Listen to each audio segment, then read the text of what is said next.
Mohon untuk on-cam semua ya sebelum kita mulai. Silakan.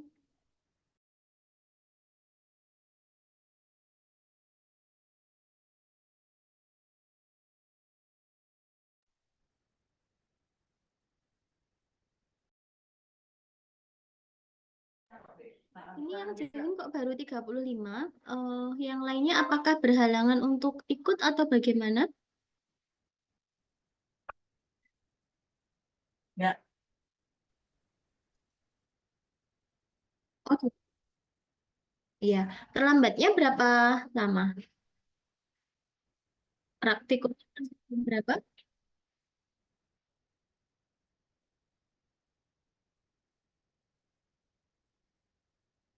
Tapi bisa ya.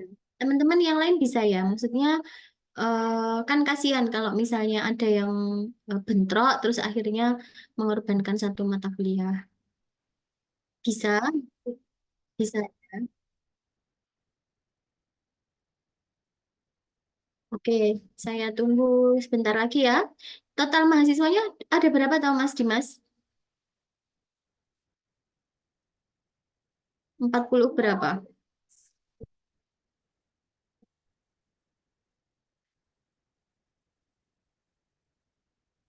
48. Ya, ini masih masih kurang 11 mahasiswa. Saya tunggu 5 menit lagi ya. Minta tolong diinfokan ke teman-teman.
Ah,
Ya, Assalamualaikum warahmatullahi wabarakatuh.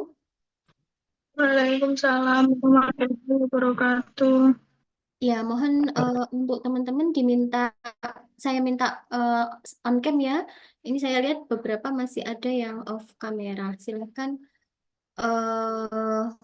kalau belum semua on cam, mohon maaf saya tidak bisa mulai perkuliahannya. Ya, ada Aldilia Rizka, Adelia, atau mungkin yang belum saya panggil. Silahkan untuk segera on cam. Baik, untuk pertemuan ini, pertemuan ketiga ya, melanjutkan dari pertemuan pertama dan pertemuan kedua kemarin, tetapi ini adalah keberlanjutan dari tahapan praformulasi yang kemarin sudah saya jelaskan ke teman-teman semua. bahwasanya terkait dengan praformulasi itu adalah tahapan penting di awal yang harus kita lakukan, di mana di tahapan praformulasi itu adalah langkah awal di mana nanti teman-teman dari data-data yang dikumpulkan, yang direview, yang didapatkan pada waktu Anda melakukan praformulasi, itu nanti akan dipakai sebagai pedoman yang nanti bisa menentukan, oh saya nanti mau pakai prosedur apa, metode yang digunakan bagaimana, bahan-bahan lain yang ditambahkan apa ya. Jadi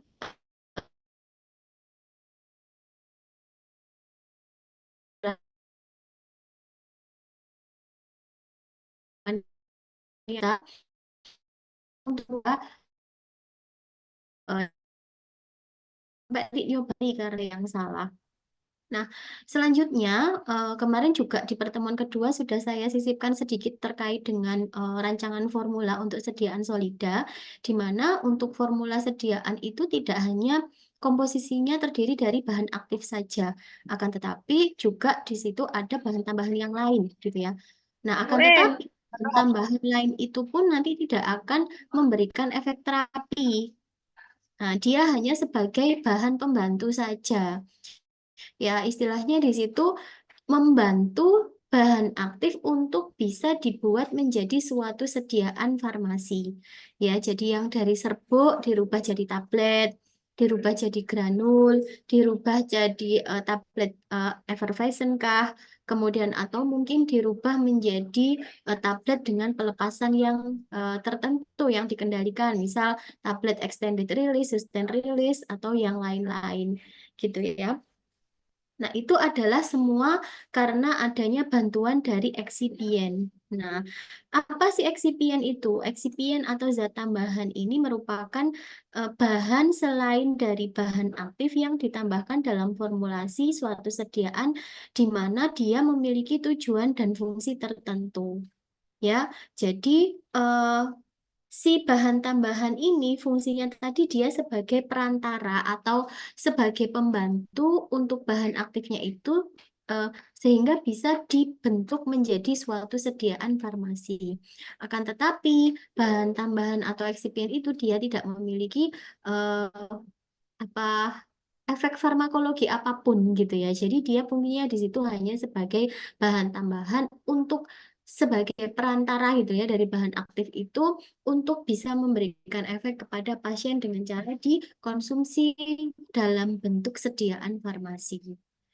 Nah, berdasarkan definisi dari HPE atau Handbook of Pharmaceutical Excipient, ini ya, jadi memang bahan tambahan atau excipient itu adalah merupakan zat tambahan yang digunakan untuk merubah zat aktif menjadi bentuk sediaan farmasi yang sesuai untuk digunakan pada pasien. Nah, teman-teman nanti bisa melihat daftar ataupun jenis-jenis eksipien itu di dalam buku ini Handbook of Pharmaceutical Excipient. Teman-teman nanti bisa download. Ini e-booknya juga sudah ada yang gratis. Kemudian apa namanya? Kalau misalnya mau lihat hardnya di perpus juga ada. Nah, kalau dari International Pharmaceutical Excipient Council atau dari IPEC ya, bahwa untuk bahan tambahan sediaan padat itu dibagi menjadi 13 kategori. Ya, jadi yang pertama ada pengikat. Pengikat ini fungsinya adalah untuk membantu daya kohesi dari serbuknya. Kemudian ada penghancur yang mungkin nanti dibutuhkan tablet itu harus hancur dalam waktu berapa menit sebagai persyaratan. Kemudian ada bahan pengisi yang mungkin ini dibutuhkan ketika tablet tersebut itu volumenya kurang, jadi tidak memungkinkan untuk dikempa dengan menjadi suatu sediaan tablet gitu ya. Maka kita bisa tambahkan pengisi. Kemudian ada lubrikan, ada gelidan yang di sini fungsinya adalah sebagai bahan untuk pelicin gitu ya, mencegah menempelnya bahan baku obat ke dalam cetakan dan sebagainya. Nah, itu kita butuh lubrikan dan gelidan. Kemudian ada alat pembantu pengempaan, ini pun juga sebenarnya bisa ya dari pelicin itu tadi, bisa dari bahan pengikat itu tadi gitu ya. Bisa yang memang menambahkan bahan-bahan tertentu baik waktu intragranular maupun ekstragranular yang ditambahkan ketika apa namanya pada waktu kompresi. Kemudian pewarna, pemanis ya, pengawet atau zat pensustensi ini juga dibutuhkan ketika ada bahan baku obat yang kelarutannya harus diperbaiki gitu ya. Jadi dia sebagai medium pendispersi untuk bisa didistribusikan ke dalam campuran yang lain ya. Kemudian ada material penyalut. Ini kalau misalnya kita mau desain menjadi suatu sediaan tablet salut, ada pemberi rasa gitu ya, ada tinta untuk printing. Ini misalnya apa namanya terkait dengan pewarnaannya itu tadi. Nah, eh adapun kriteria umum yang esensial untuk eksipien itu yang pertama adalah netral secara biologis ya, jadi fisiologis ya. Jadi apa namanya? Artinya di sini bahan tambahan itu tidak akan berinteraksi dengan bahan aktif atau bahan tambahan yang lain. Jadi dia sifatnya netral. Kemudian stabil secara fisika dan kimia. Nah, ini tidak boleh mungkin dia termolabil ketika disimpan pada suhu tertentu. Kemudian kena udara aja dia higroskopis dan sebagainya itu harus dihindari. Memenuhi persyaratan perundang-undangan. Nah, ini kaitannya dengan konsentrasi dari bahan penyusun gitu ya. Kayak kemarin ada beberapa kasus yang mungkin sudah saya ceritakan kasus kayak PEG, EG gitu ya, ethylene glycol itu yang awalnya sebenarnya si bahan tersebut itu digunakan untuk membantu pelarutan, akan tetapi ternyata pada kadar tertentu, pada konsentrasi tertentu itu memberikan efek yang tidak diinginkan. Nah, maka eh, harus mengikuti arahan ataupun ketentuan dari BPOM terkait dengan konsentrasi yang boleh dipergunakan gitu. Nah, kemudian juga tidak berpengaruh pada bioavailabilitas dari obatnya. Apa bioavailabilitas itu? Bioavailabilitas itu adalah ketersediaan hayati ya obat itu dalam darah ya. Jadi misalnya obat dilakukan uji disolusi ya karena uji mutu fisiknya sudah baik semua. Nah, harapannya hasil atau profil disolusi yang dihasilkan itu baik gitu ya, yang menunjukkan ketercapaiannya kesesuaiannya dengan Farmakope Indonesia ya, artinya bioavailabilitasnya bagus ya. Kemudian juga eksipien itu harus bebas dari mikroba patogen dan tersedia dalam jumlah yang cukup dan harganya pun murah. Jadi apa namanya terkait dengan harga pun ini juga menjadi perhatian utama karena kenapa konsentrasi dari bahan tambahan itu biasanya jumlahnya lebih besar daripada bahan aktifnya gitu ya. Karena kayak misalnya bahan pengisi dia sebagai bahan penolong kadang konsentrasinya menduduki yang cukup tertinggi dalam formula. Sementara formula eh, ada batasan dosis yang maksimal itu berapa gitu ya. Oke, sampai di sini ada pertanyaan tentang kriteria umum apa untuk kesediaan eksip untuk formula ya. Dalam hal ini kita bahas untuk penambahan eksipien. Silakan kalau ada yang tanya.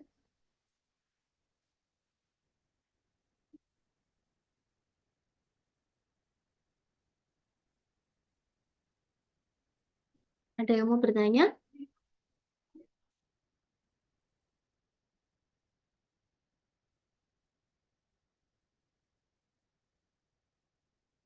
Ada yang mau bertanya? Silakan. Belum ada, Ibu. Belum ada, Bu. Sebentar ya.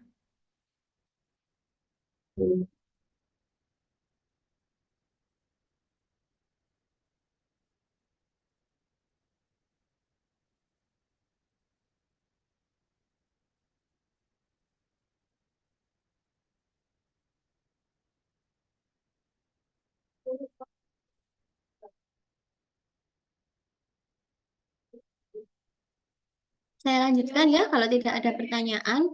Mungkin kalau teman-teman biar nggak ngantuk mau diskusi, mungkin di pertengahan saya menjelaskan mau bertanya silahkan gitu ya. Kalau cuma diem aja mendengarkan saya ngomong, pasti nanti tiba-tiba tahu-tahu udah di alam mimpi, ngantuk karena ini jamnya jam siang ya, jam istirahat siang. Oke, terkait dengan eksipien tadi yang saya jelaskan berikut dengan kriteria-kriterianya. Nah, berdasarkan apa namanya peranannya dalam produksi obat, eksipien itu diklasifikasikan yang pertama adalah eksipien yang berperan dalam membantu proses pengempaan. Mungkin teman-teman masih belum ada bayangan ya, dikempa itu bagaimana, kemudian di granul itu bagaimana gitu ya. Jadi mungkin saya ceritakan sedikit saja bahwa kalau kita mau bikin tablet itu serbuk itu kan tidak langsung dicetak gitu ya. Jadi serbuk itu butuh tahapan proses tertentu gitu ya. Ada yang cuma serbuk dicampur dengan bahan pengisi, kemudian dicampur dengan bahan pengikat, lalu dikempa ya dengan persyaratan serbuknya harus memenuhi apa namanya fluiditasnya terjaga dengan baik, kemudian waktu alirnya baik, itu nggak ada masalah langsung dikempa. Tapi juga ada tahapan proses di mana karena melihat serbuknya itu mungkin yang tidak larut air, kemudian dia juga tahan panas, kemudian juga apa ini serbuknya ini higroskopis dan sebagainya, maka membutuhkan perlakuan khusus gitu ya. Jadi harus digranul dulu. Kenapa? Harapannya nanti bisa memperbaiki sifat alir dari serbuknya. Dibentuk granul dulu, ditambahkan pensuspensi dulu ya, dicairkan dulu, bikin istilahnya kayak adonan dulu gitu ya. Kemudian nanti digranul, diayak pada apa lubang mes tertentu sehingga nanti apa namanya mendapatkan massa granul yang masih basah itu kemudian di oven. Habis dari oven nanti diayak lagi gitu ya, baru ditambahkan dengan bahan tambahan yang lain. Nah, eh, dari situ nanti kan akan terbentuk granul kering. Nah, granul kering itulah yang nanti akan dikempa menjadi sediaan tablet. Nah, eh, untuk eksipien yang berperan dalam membantu proses pengempaan itu contohnya seperti bahan pengisi, kemudian bahan pengikat, glidan maupun lubrikan gitu ya. Di mana bahan pengisi tadi fungsinya di situ adalah sebagai bahan untuk menambah volume. Kan biasanya untuk bahan aktif tertentu itu bahkan hampir semua ya untuk formula tablet itu ya tidak isinya adalah bahan aktif aja, pasti dibutuhkan bahan tambahan yang lain yang dia fungsinya adalah untuk membantu si bahan aktif itu menjadi suatu bentuk sediaan farmasi. Ya tadi mau tergantung formula itu mau dibuat formula apa. Kemudian ada bahan pengikat. Nah, bahan pengikat di sini contohnya kayak CMCNA, PGA, kayak gitu yang fungsinya di sini adalah sebagai bahan yang membantu atau yang berperan dalam istilahnya ikatan antar serbuknya. Jadi daya kohesinya itu supaya dia bisa menjadi suatu tablet yang kompak ya, tidak rapuh, kemudian apa kekerasannya juga sesuai dengan persyaratan yang ada di dalam farmakope. Kemudian ada gridan dan lubrikan. Nah, ini nanti yang berfungsi pada waktu proses pengempaan gitu ya, mencegah terjadinya sticking ataupun ini ya serbuk-serbuk yang dari bahan obatnya itu nempel pada lubang-lubang cetakan tablet ya pada dinding dainya itu. Maka kita butuh menambahkan pelicin ya, bisa dari golongan glidan maupun lubrikan. Nah, itu dari kriteria yang pertama ya, eh, yang dimana fungsinya adalah membantu pengempaan. Kemudian yang kedua adalah eksipien yang membantu memperbaiki karakter sifat fisik dari tabletnya itu sendiri.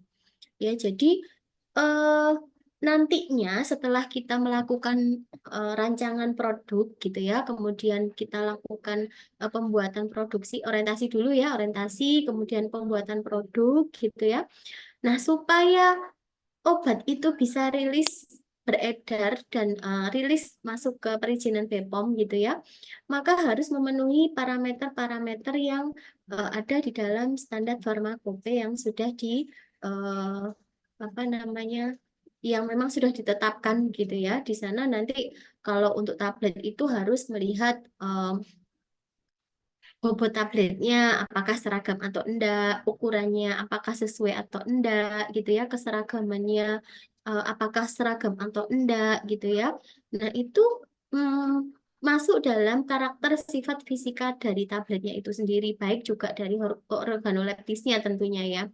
Nah, maka bahan eksipien yang berperan dalam hal ini adalah yang pertama pewarna pasti, karena nanti akan ada kenampakan visual, nanti muncul warnanya apa gitu ya. Dan penambahan pewarna pun ini juga penting. Kenapa? Karena nanti misal serbuk yang mau dibuat itu warnanya putih semua. Bahan tambahannya warnanya putih semua gitu ya.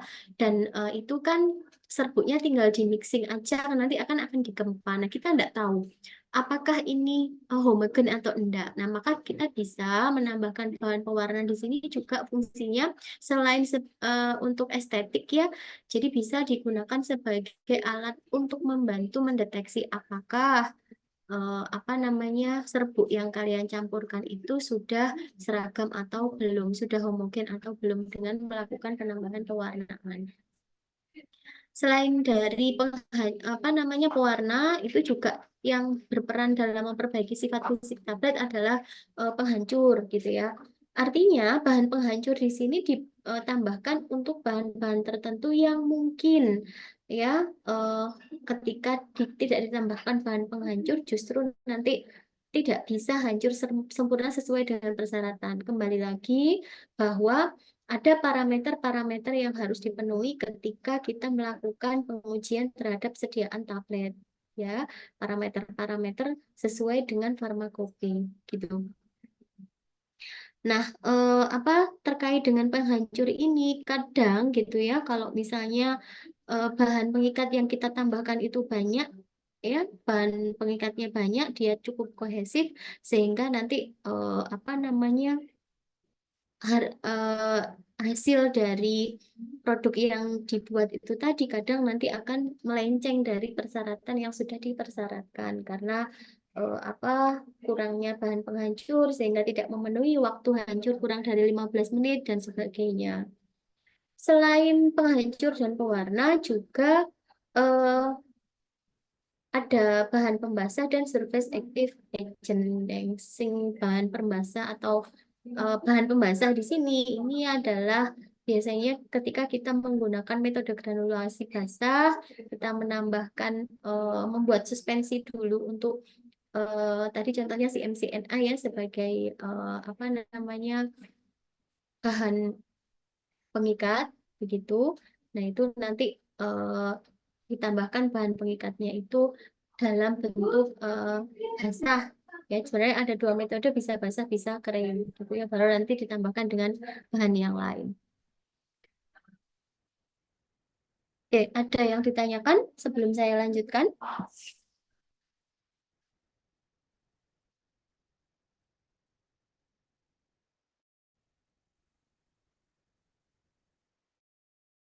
Ada yang ditanyakan sebelum saya lanjutkan? Belum ada, Bu. Belum ada.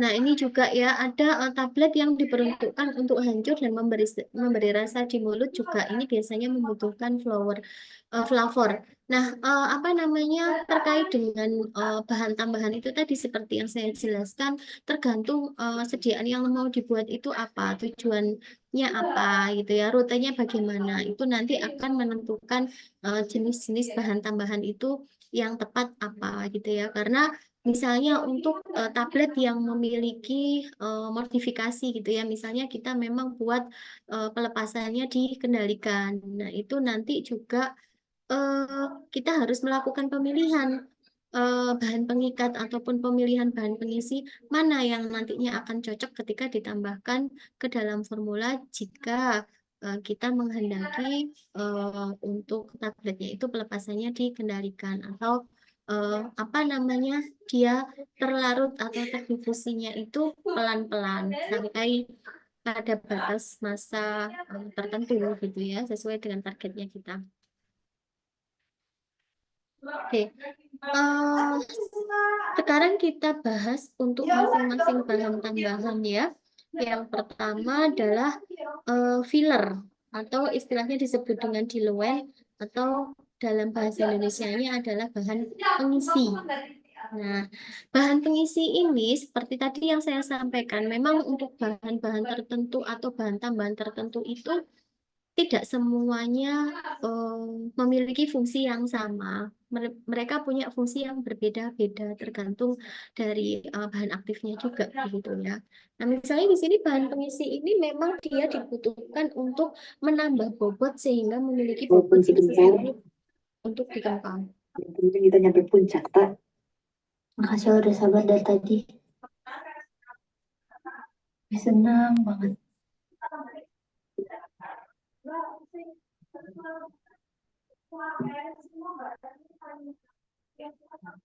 Sepertinya ada yang lagi nonton film ya.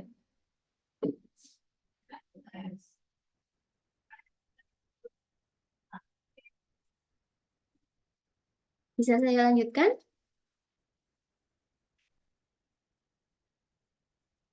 Bisa saya lanjutkan?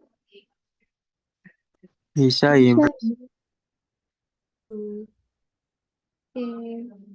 Mbak Dewinda? Dewinda? Dewinda bisa respon saya? Sepertinya off cam ya dia ya.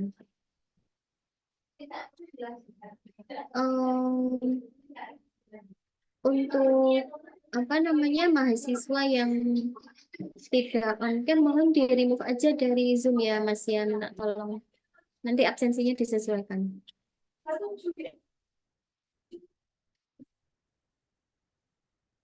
Ya, Mas Dimas silahkan di remove aja teman-temannya.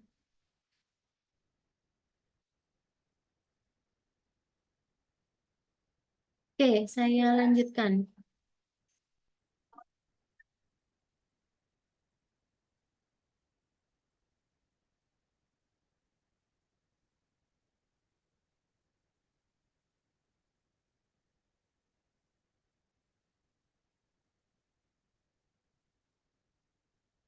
Nah, yang untuk apa namanya filler atau bahan pengisi atau diluent ini ya, ini merupakan bahan tambahan yang tadi saya bilang dia fungsinya adalah untuk menambah bobot. Nah, di mana kadang ada dari bahan tambahan dari bahan pengisi ini juga serbuknya ini juga bisa memperbaiki kompresibilitas dan sifat alir bahan aktifnya.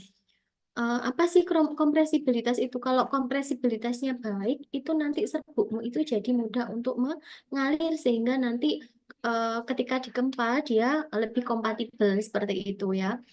Nah, ada kan bahan-bahan tertentu serbuknya itu mungkin dia berbentuk apa namanya seperti kristal jarum, kemudian ada mungkin dengan apa karakter yang berbeda-beda pastinya gitu ya. Ada mungkin serbuknya itu yang dia higroskopis kena disimpan aja kena udara dia lembek kayak gitu. Nah, itu pun juga nanti eh, tergantung dia nanti bahan aktifnya bagaimana, nanti memperbaiki sifat alir si bahan aktif itu loh. Kita nambahkan apa, nah itu yang harus disesuaikan. Ini contohnya dari bahan pengisi ya, ada dari material organik, anorganik ya, ataupun ini ya,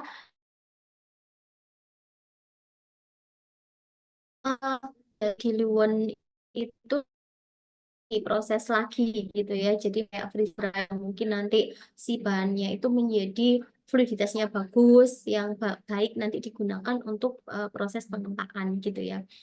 Nah, dari material organik ini contohnya ada karbohidrat ataupun modifikasi karbohidrat ya. Kemudian yang anorganik ini ada kalsium fosfat dan yang lain-lain gitu yang dimana memang konsentrasi bahan pengisi dalam formula itu bervariasi ya pada rentang 5-80%. Ya tergantung dari jumlah zat aktif dan bobot tablet yang diinginkan. Jadi kalau hanya dengan dosis yang kecil ya pastinya nanti konsentrasi bahan tambahan lain juga nanti akan lebih banyak gitu ya konsentrasinya. Jadi bisa 80%, bisa mencapai 80%, yang 20% ini baru bahan aktifnya. Bisa jadi seperti itu gitu ya. Nah, apabila bahan aktif ini berdosis kecil, nah, maka sifat dari campuran massa yang akan ditablet gitu ya, atau apa namanya, campuran dari bahan aktif plus bahan tambahan itu tadi secara keseluruhan itu ditentukan oleh sifat bahan pengisi. Makanya kenapa kalau kita nanti pakai metode gempa langsung sebagai bahan pengisinya itu kita harus memiliki bahan pengisi yang juga bisa memperbaiki sifat dari bahan aktifnya, terkait dengan fluiditasnya, terkait dengan kompresibilitasnya, seperti itu.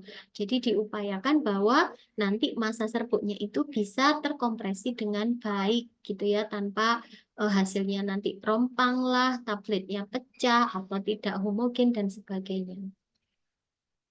Nah, ini adalah macam-macam bahan pengisi yang bisa teman-teman lihat di dalam tabel nih ya, dari ada yang komponen tidak larut, ada yang larut. Yang komponen tidak larut di sini ada amilum, modifikasi amilum ataupun mikro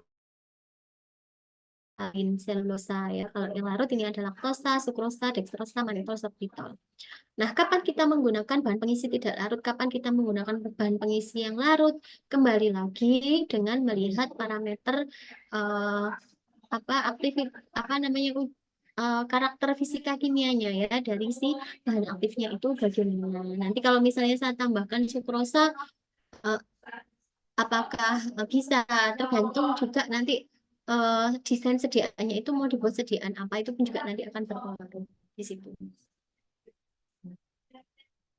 Nah, kemudian tadi kan saya bilang kalau misalnya kita mau pakai metode gempa langsung gitu ya. Jadi dari serbuk-serbuk dicampur langsung ditempa jedok jadi tablet gitu ya. Nah, persyaratan untuk bisa digunakan sebagai bahan pengisi dalam gempa langsung, si bahan tambahan itu harus memiliki daya fluiditas yang baik gitu ya. Nah, bahan yang biasa digunakan sebagai bahan untuk gempa langsung itu, atau bahan pengisi yang saya maksud ya, itu istilahnya disebut dengan filler binder. Nah, filler binder ini adalah merupakan dia sebagai bahan pengisi yang untuk menambah volume, tetapi dia memiliki kemampuan meningkatkan daya alir dan kompaktibilitas massa tablet. Karena apa? Jadi serbuknya itu daya fluiditasnya itu bagus sehingga bisa memperbaiki sifat alir dari serbuk yang nanti akan digempa. Ya, itu tadi untuk filler binder ini hanya digunakan dalam proses pembuatan tablet dengan metode gempa langsung. Nah, ini ya. Jadi mempunyai fluiditas dan kompaktibilitas yang baik. Nah, ini adalah contohnya untuk filler binder yang biasa digunakan ya. Ada Avicel, Ditap, Microselak, kemudian Newtap. Nah, ini pun juga apa namanya? Anda ketika Anda melakukan pemilihan, oh saya mau pakai Avicel, mau saya pakai Ditap, saya mau pakai kalsium 90, saya mau pakai yang lain yang ada di dalam filler binder ini, kembali lagi ke komposisi ataupun sifat dari masing-masing bahan ini seperti apa, dicocokkan dengan bahan aktifnya bagaimana. Jadi nanti akan apa namanya, nanti dari situ ya, dengan kita melakukan pemilihan bahan tambahan itu, harapannya nanti akan memperbaiki sifat dari bahan aktifnya dulu, gitu ya. Jadi harapannya nanti dengan penambahan bahan tambahan itu, hasil pengempaan tablet yang kita formulasikan itu bisa terkompak dengan baik, ya, terbentuk tablet yang kompak dan tidak cacat istilahnya gitu ya, sehingga nanti lolos pada waktu uji mutu fisik sediaan. Kemudian selanjutnya adalah binder atau pengikat. Nah, binder atau pengikat ini sebenarnya adalah ini ya, bahan yang digunakan untuk menambah daya kohesi ya. Tadi saya sedikit sudah singgung tadi ya. terkait dengan manfaat penambahan bahan pengikat. Atau mungkin ada bahan-bahan tertentu yang dia tidak larut, maka kita butuh bahan untuk mendispersikan dalam sediaan atau dalam serbuk yang lain gitu ya. Maka kita bisa memilih bahan pengikat ini sebagai medianya atau sarananya gitu ya. Jadi nanti juga metodenya juga harus menyesuaikan karena di sini ada penambahan air. Gitu. Nah, ini apa perbedaan bukan perbedaan ya jenis dari bahan pengikat itu ya dibedakan menjadi 3 macam ya. Satu pengikat dari alam, yang kedua semi sintetik ya, yang ketiga adalah dari gula ya. Jadi kapan kita memilih ini dan ini pun kembali lagi kita harus melihat dari sifat fisika kimia dari bahan aktifnya bagaimana. Apakah sesuai atau enggak gitu ya. Oke, nanti yang untuk granulasi basah ini adalah merupakan suatu metode pembuatan sediaan tablet dengan metode tertentu gitu ya. Nanti saya akan bahas pada waktu kita membahas tentang metode di pertemuan berikutnya. Nah, ini adalah contoh dalam granulasi basah ya. Di sini contohnya ada CMCNA, HPMC, MC, PVP, gelatin, gom alap, dan sebagainya. Nah, di dalam HPE pun yang dituliskan di dalam pustaka itu untuk formulanya itu adalah pada rentang konsentrasi. Jadi tidak pada satu satuan gitu. Misalnya di sini ada CMCNA, dia bisa bekerja sebagai bahan pengikat dengan konsen 2-7%. Ketika lebih dari 2-7%, nanti apa yang terjadi gitu ya? Bisa jadi memang nanti tidak bisa maksimal, tapi ada pada rentang ini, gitu ya. Maka teman-teman harus melakukan optimasi. Nah, supaya optimasi yang dilakukan itu tidak kembali lagi bolak-balik harus optimasi, maka Anda bisa memanfaatkan tahapan praformulasi untuk menentukan saya mau pakai konsentrasi berapa. Ya, dengan dasar apa? Dengan membaca jurnal-jurnal yang sudah ada. Misalnya untuk pembuatan tablet tertentu, oh ternyata menggunakan HPMC sebagai bahan pengikat. Konsentrasinya berapa yang paling populer, istilah yang paling banyak. Misal Anda review ada 4 jurnal, 3-nya ternyata pakai HPMC konsentrasi sekian. Nah, dari situ sebagai rujukan awal juga bisa. Gitu ya. Ini nanti pertemuan berikutnya. Kemudian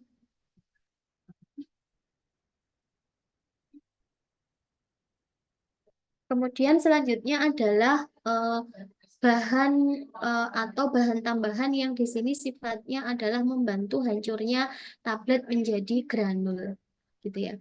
Mungkin ada yang bisa membantu saya mengingat kembali tahapan proses disolusi. Silahkan biar enggak ngantuk kalian yang ngomong. Kan dulu ada gambarnya ya, mulai dari tablet, kemudian kemana, kemana, kemana, sampai terbentuk apa itu. Ada yang masih ingat?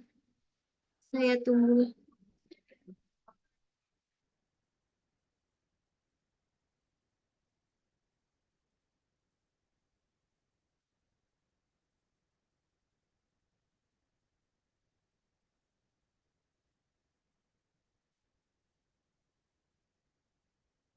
Silahkan.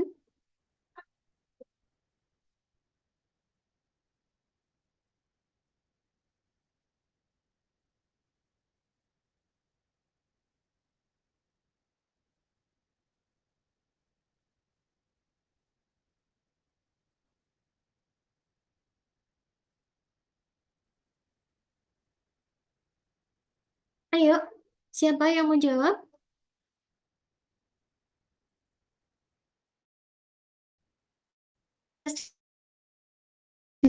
Ketersediaan hayatinya, eh, apa namanya, sampai obatnya terlarut itu loh. Awalnya itu harus gimana dulu? Ada yang bisa menjelaskan?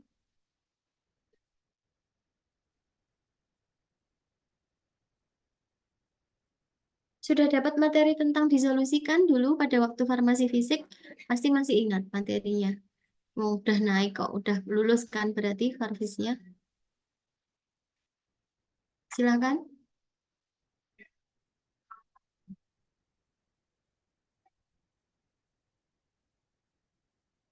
Saya tunggu. Ayo, Mas Dimas, temennya ditunjuk siapa yang mau menjawab biar nggak ngantuk. Atau Mas Dimas sendiri mau menjawab?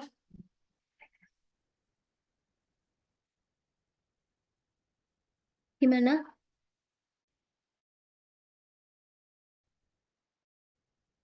Ya, silakan.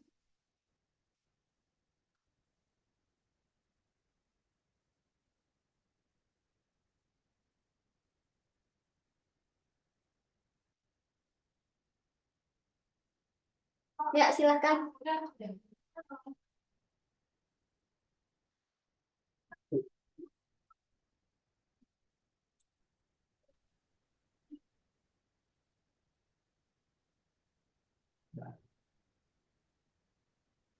Ayo.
Ayo, silakan.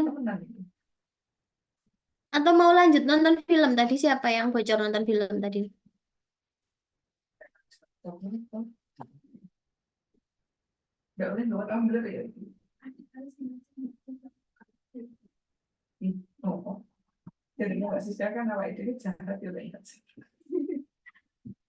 Masa lupa tuh materi farmasi fisik baru kemarin loh.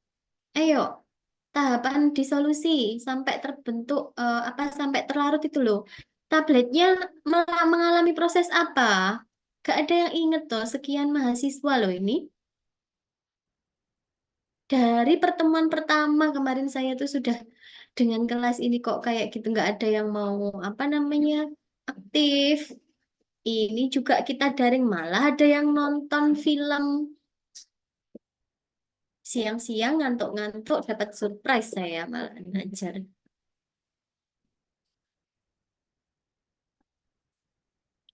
Ayo, siapa yang mau jawab? Dari tablet sampai dia bisa terdifusi itu harus ngapain sampai nanti dia apa namanya ada kadar dalam darahnya itu apa namanya obatnya itu bisa terlarut itu loh. Tahapannya itu bagaimana? Masa enggak ada yang ingat? Ada gambarnya kan di PPT saya itu nggak pernah dibaca. Ya. Dari tablet, kemudian harus dipecah dulu. Ya, molekulnya kan harus dipecah-pecah dulu membentuk granul-granul. Dari granul nanti dipecah lagi menjadi partikel-partikel berukuran kecil. Dari situ nanti akan terdifusi, tertarik kan bahan aktifnya sehingga nanti kadarnya itu akan berada pada ini ya terserap gitu ya, akan terlarut istilahnya ya masuk ke sistem peredaran darah. Nah, dari situ nanti akan ketemu apa kadar obat dalam darahnya itu berapa persen ya konsentrasinya. Anda lihat dengan menggunakan diuji menggunakan alat dissolution tester, kemudian cek kadarnya menggunakan spektrofotometri. Nah, itu kan sudah sebenarnya teman-teman harusnya itu sudah dipraktekkan penggunaan spektro dengan melihat kadar. Kemarin juga sudah dapat materi disolusi, masa sudah lupa? gitu ya. Nah, kita tadi baru ngomongin terkait disintegran atau bahan penghancur. Nah, perannya apa di situ gitu ya. Jadi eh, tablet ketika dikempa dengan tekanan tertentu, yang pasti tekanannya kan cukup besar ya, sampai yang dari serbuk ya jadi bisa membentuk tablet yang kompak gepeng kayak gitu, yang dia padat gitu ya. Nah, tetapi dengan padatnya atau kompaknya si tablet itu, dia harus memenuhi persyaratan uji waktu hancur. Di mana misalnya untuk tablet konvensional, kalau berdasarkan farmakope, harus hancur sempurna kurang dari 15 menit. Kalau sampai si tablet itu tidak bisa hancur sempurna dalam waktu 15 menit, ya berarti tidak memenuhi persyaratan dari farmakope, maka ada kesalahan di formulanya. Ya, jadi penting untuk ditambahkan disintegran di sini.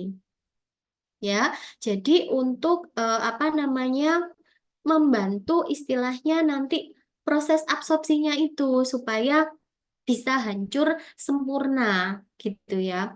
Karena dengan penambahan bahan-bahan yang lain, misalnya pengisi, pengikat, dengan dilakukan pengempaan dengan tekanan tertentu, itu kan memungkinkan nanti tabletmu itu terlalu keras, kemudian ikatannya terlalu kuat, tadi kalau dengan bahan pengikat dan sebagainya, sehingga ketika diminum tidak bisa hancur, ya kan percuma gitu ya. Jadi obatnya itu tidak bisa berdifusi dan tidak terdisolusi dengan baik, sehingga kadar obatnya yang kita inginkan itu tidak tercapai gitu. Makanya ditambahkan juga sebagai bahan tambahan, kita perlu menambahkan bahan penghancur atau istilahnya disebut dengan disintegran atau super disintegran gitu ya.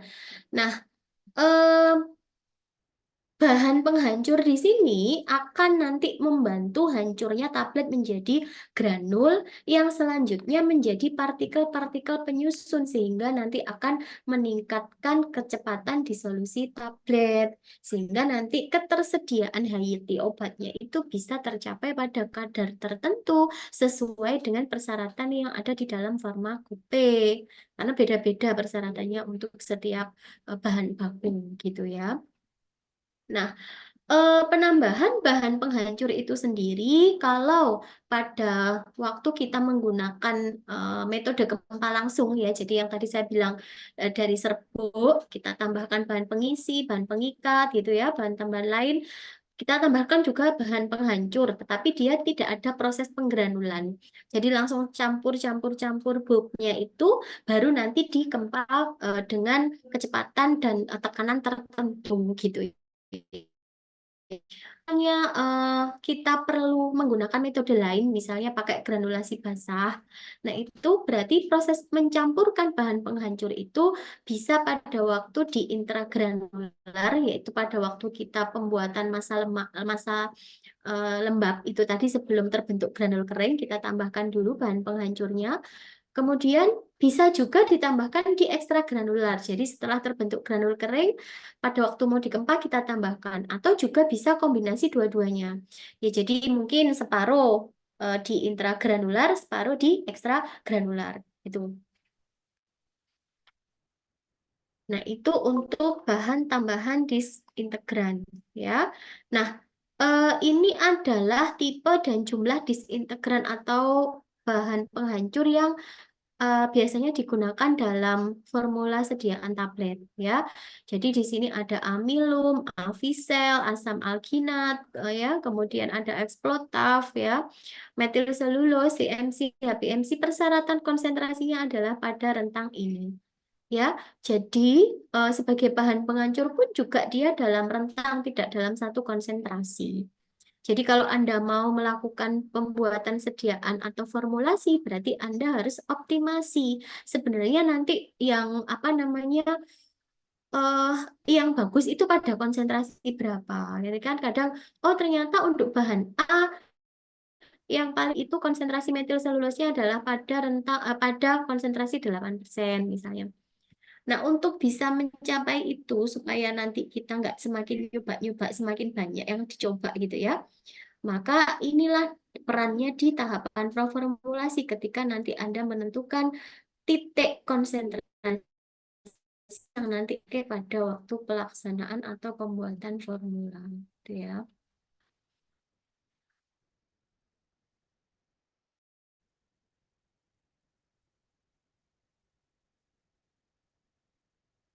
Nah, selanjutnya adalah bahan pelicin. Nah, bahan pelicin ini dibagi menjadi tiga, ya. Yang pertama adalah lubrikan, ya. Jadi dia memiliki tiga fungsi untuk bahan pelicin itu. Yang pertama fungsi lubrikan.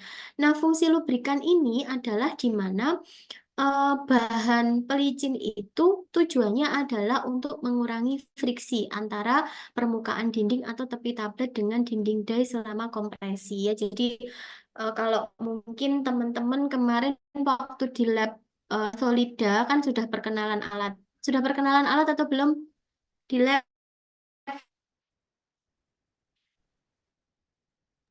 Sudah, Ibu. Sudah tahu nanti alat yang akan dipakai untuk mengempa tablet? Sudah, Ibu. Sudah, ya. Berarti kan teman-teman bisa bayangkan. Jadi di situ kan nanti ada corong, ya. Ada corong yang corong itu isinya adalah serbuk yang nanti kalian akan kempa. Nah, si serbuk itu nanti kan dia akan jika ada aliran serbuknya gitu kan ya turun. Turunnya itu nanti dia akan masuk ke lubang-lubang dinding dari tabletnya itu. Ya, jadi kalau misalnya bahan ataupun granul yang tadi mau dikempa gitu ya, supaya terjadi atau tidak terjadi friksi, maka kita bisa menambahkan lubrikan di situ, gitu ya. Misalnya mungkin magnesium starat ataupun talkum yang memang fungsinya biar tidak nempel itu tadi, tidak membentuk tablet yang pecah gitu ya. Boleh kita tambahkan lubrikan. Kemudian yang eh, kedua adalah glidan. Yang ini adalah contoh dari lubrikan ya. Ada talkum, wak, kemudian ada asam borat gitu ya. Nanti teman-teman bisa lihat di HPE, silahkan cek sendiri. Nah, kemudian yang kedua adalah glidan. Nah, glidan ini fungsinya adalah eh, untuk menaikkan atau meningkatkan fluiditas massa yang akan dikempa ya. Jadi kalau fluiditasnya bagus, waktu alir juga cepat gitu ya, mengalirnya juga baik. Jadi yang serbuk yang apa namanya belum, nanti teman-teman bisa cek serbuk yang belum ditambahi gridan sama serbuk ataupun granul yang sudah ditambah, kemudian kalian uji waktu alir. Nanti pasti dapatnya akan beda. Karena serbuk tersebut atau gridan tersebut fungsinya adalah meningkatkan fluiditas. Jadi kalau teman-teman mungkin bisa membayangkan ya, kalau serbuk yang mau dialirkan itu dia kempel, ukurannya tidak sama ya, tidak homogen misalnya gitu, pasti nanti yang akan jatuh ke lubang-lubang cetakannya itu bisa jadi bobotnya tidak seragam ya, ada yang besar, ada yang kecil. Nah, artinya nanti kalau bobotnya tidak seragam ya pasti bobot tablet yang terbentuk jadi nanti tidak seragam karena mengalirnya itu ada yang banyak, ada yang mungkin masih alirannya gitu ya karena mungkin kadar airnya masih tinggi gitu. Nah, jenis glider yang maupun vakum ya dengan apa namanya ini ya konsentrasi yang mungkin kurang lebih antara 10%. Nah, ini contohnya untuk tidak hanya amilum saja ya, ada talkum ya, ada natrium ada juga di bagian.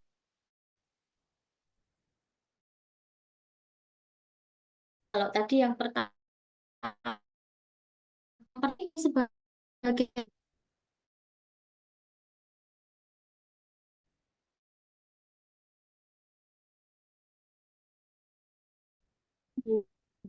apa tadi istilahnya?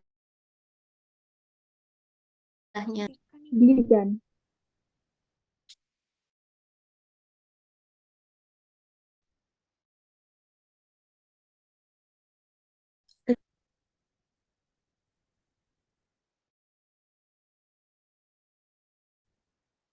Saya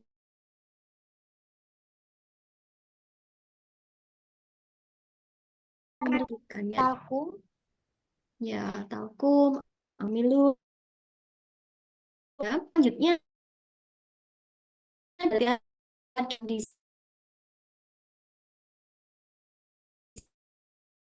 ya sticking. Jadi melekat ini ya apa namanya tabletnya itu melekat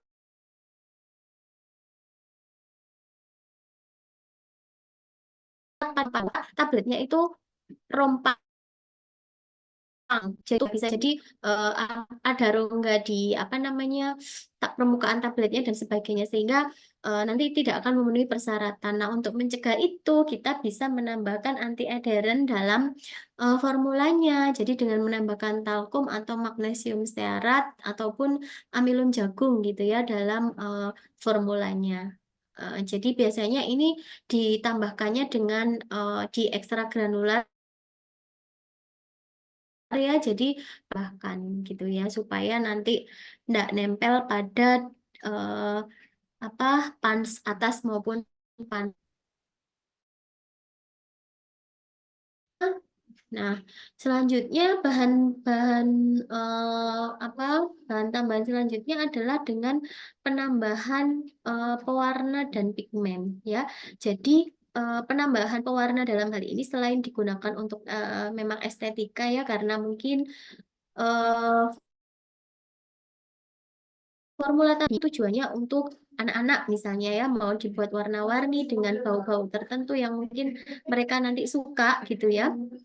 Tetapi juga penambahan bahan pewarna ini juga kita bisa manfaatkan sebagai alat untuk mengidentifikasi apakah apa namanya serbukmu itu sudah homogen atau belum. Karena kalau misalnya semua warnanya putih, ya kita tidak bisa mengidentifikasi oh ini sudah homogen atau belum. Tapi kalau dengan adanya penambahan bahan pewarna dari situ nanti kita akan tahu kalau nggak ada warna yang bergerombol, kemudian warnanya seragam, misal hijau ya hijau semua gitu, nggak ada yang putih, nggak ada ini, berarti menunjukkan bahwa dia sudah homogen gitu ya.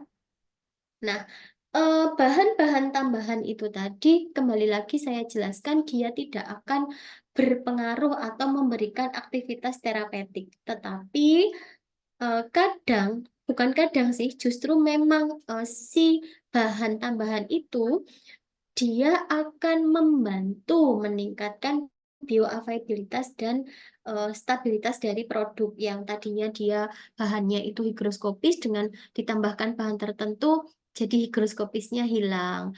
Yang tadinya daya alirnya jelek dengan dibuat menjadi granul dengan ditambahkan bahan pengisi, pengikat dan sebagainya, jadi dia mudah untuk mengalir. Nah, hal-hal yang seperti itu yang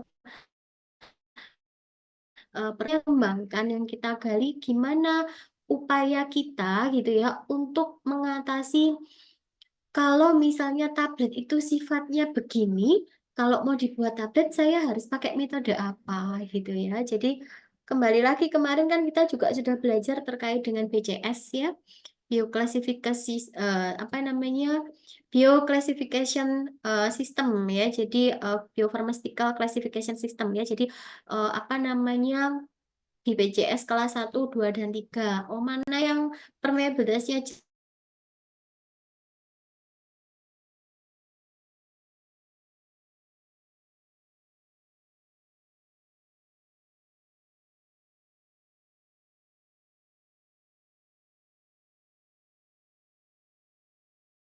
adalah bahan yang aman ketika dikonsumsi oleh pasien.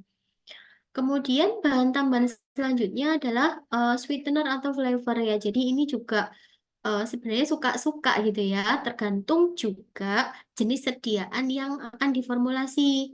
Apakah itu tablet konvensional kah, atau mungkin tablet hisap, sublingual, atau effervescent yang memang butuh penambahan bahan-bahan tertentu. Misalnya nih untuk effervescent, bahan aktifmu tuh rasanya pahit banget. Gimana caranya seorang formulator memformulasikan si bahan aktif yang rasanya pahit itu menjadi suatu sediaan yang manis dan disukai oleh konsumen gitu ya.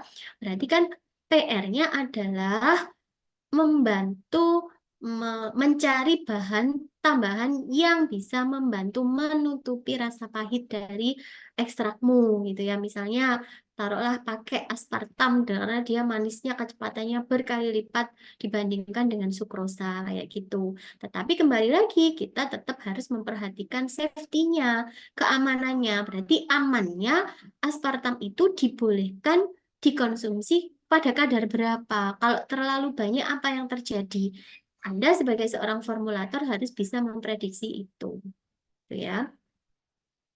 Nah, ini contohnya ya, ada manitol, laktosa, sukrosa, dekstrosa, ya aspartam gitu ya. Ini yang masuk dalam golongan pemanis sintetis atau buatan yang aspartam. Tadi kalau yang alami ini ada manitol, laktosa, sukrosa, dekstrosa.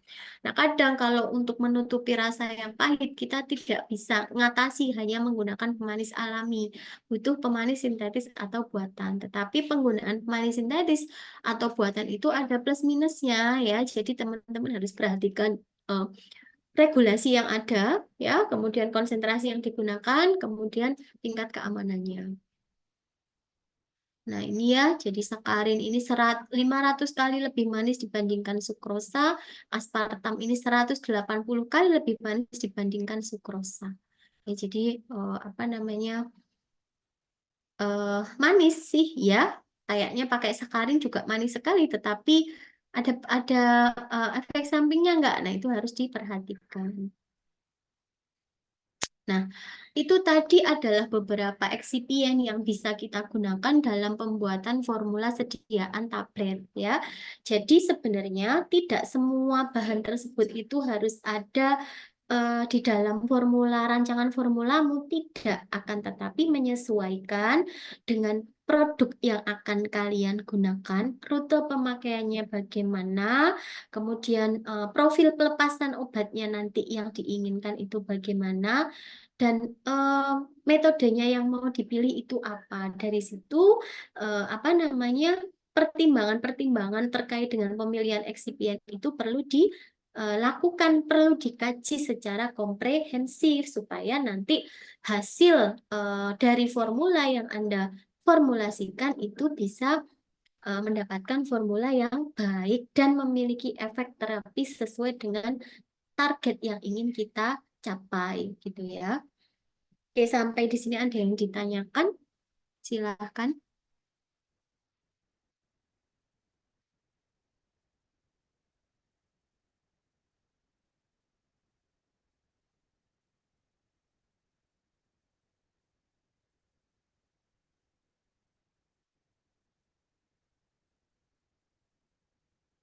Oke, kalau tidak ada, ini terkait dengan simpulan dari pertemuan hari ini ya, bahwasannya memang dalam formulasi sediaan tablet itu, ya tadi ya, selain bahan aktif juga memang dibutuhkan bahan tambahan yang memang fungsinya adalah untuk membentuk menjadi suatu sediaan farmasi yang acceptable untuk pasien tentunya ya. Nah, bahan tambahan ini apa namanya akan berperan sangat krusial sekali untuk pada pembuatan formula gitu ya. Kenapa? Karena nanti dengan adanya bahan tambahan itu nanti bisa memperbaiki sifat fisika kimia dari bahan aktifnya gitu ya. Dan tadi sudah dijelaskan ya untuk bahan obat dengan dosis kecil. Jadi bisa tidaknya obat tersebut itu diformulasikan itu tergantung dari bahan tambahannya, eksipiennya. Walaupun kenyataannya eksipiennya itu tidak memiliki efek terapi, gitu ya. Tapi kalau eksipien yang kamu pilih itu tidak tepat, takutnya eh, dosis obat yang terdapat dalam formulamu itu dia tidak bisa terlepas, justru akan terjelat dalam matrik-matrik dalam tablet dan tidak bisa terdisolusi dengan baik. Gitu ya. Jadi harus kita pertimbangkan terkait dengan pemilihan bahan dengan kembali melihat sifat fisika kimia dari bahan obat serta tujuan yang ingin dicapai apa. Gitu. Oke, ada pertanyaan?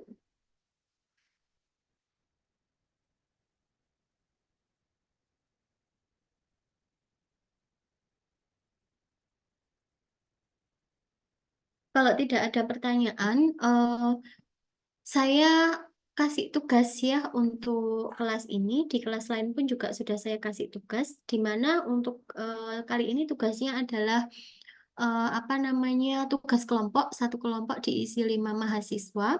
Saya minta Anda membuat eh, rancangan obat, ya, rancangan obat formula untuk tablet asiklovir 400 miligram.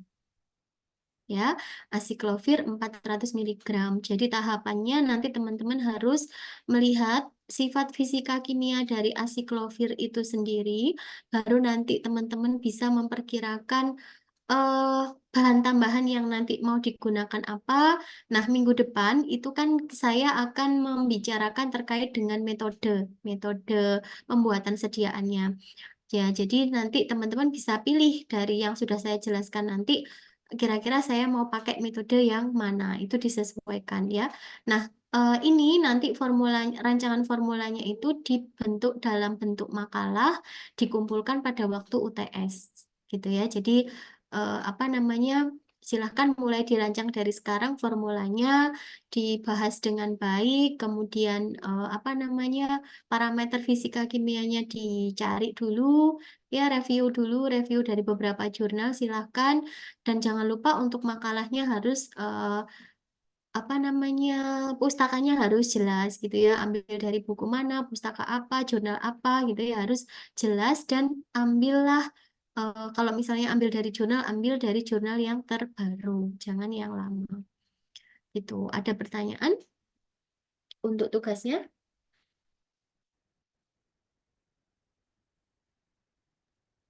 Silakan.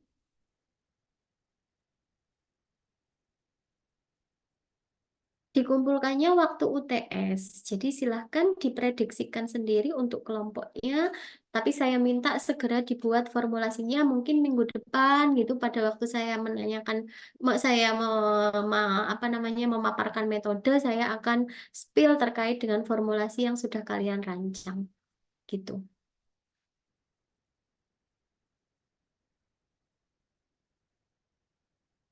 Heeh. Iya, kalau itu minggu depan.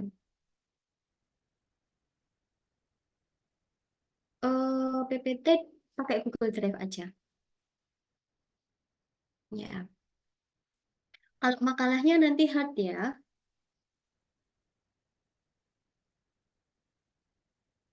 Oke. Kalau tidak ada yang ditanyakan, mungkin saya cukupkan sekian dulu pertemuan kita hari ini ya. Eh, saya mohon maaf kalau ada salah. Saya akhiri. Wassalamualaikum warahmatullahi wabarakatuh. Waalaikumsalam warahmatullahi wabarakatuh. Terima kasih, Bu. Betul, betul.